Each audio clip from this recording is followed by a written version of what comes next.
প্রত্যেকদিন সকালে উঠেই ওই এক চিন্তা, ব্রেকফাস্টে কী হবে, লাঞ্চ কী হবে, ডিনার কী হবে। হ্যাঁ, ডিনারের চিন্তাটাও কিন্তু সকালবেলাতেই সেরে রাখতে হয়, মানে সেরকমভাবেই প্রিপারেশন নিয়ে রাখতে হয়। তো আজকে ব্রেকফাস্টে গোলুকে বানিয়ে দিলাম ডিম পাউরুটি, ওর ভীষণ প্রিয়।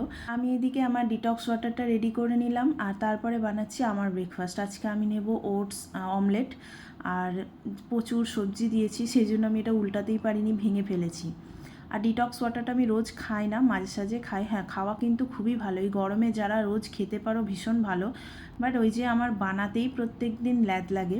এরপরে চলে এসছে নায়িকা থেকে পার্সেল, আর এই পার্সেলটা না আমার 3 দিন ধরে ঘুরে ঘুরে আজকে জাস্ট এলো।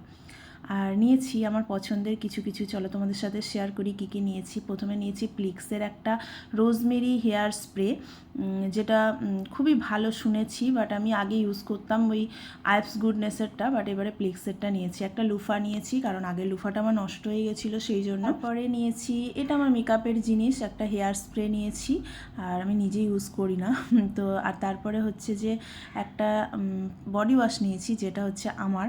আর এই বডি ওয়াশটা ফার্স্ট টাইম নিলাম ফক্সটেলের, যাই না ডিট্যান কতটা কি হবে যাই না, বাট সেন্টটা মারাত্মক। অনেক দিনই হয়ে গেছে যে আমি সাবান ইউজ করা ছেড়েই দিয়েছি। বডি ওয়াশ ইউজ করলে না, মানে স্নানের সময় একটা আলাদাই রিল্যাক্সিং ব্যাপার থাকে। আর সাথে একটা লিপ ব্রাশ নিয়েছি, ওটা আমার মেকআপের, আর এই পিৎজা পাপটাও আমার মেকআপের কাজের জন্য। দেখো ববি ব্রাউনের একটা কনসিলার আমাকে ফ্রি দিয়েছে। এরপরে চলে এসেছি রান্নাবান্না করতে। একটা জিনিস না মনে ভেবে খুব শান্তি লাগে, যে জীবনে এটুকু ইনকাম করা দরকার যে নিজের পছন্দের জিনিসগুলো নিজের টাকায় কেনা যেতে পারে। মানে আমি একটা পছন্দের বডি ওয়াশ কিনবো, সেটাও বরের কাছ থেকে টাকা নিয়ে, সেটা যেন কেমন একটা লাগে। তারপরে লাঞ্চ করে নিলাম, আর গোলু এই যে এই ছবিটা এঁকে আমাকে দেখাচ্ছিল। তারপরে সন্ধ্যাবেলা নিলাম গ্রিন টি, আর তারপরে করছি ডিনারের প্রিপারেশন।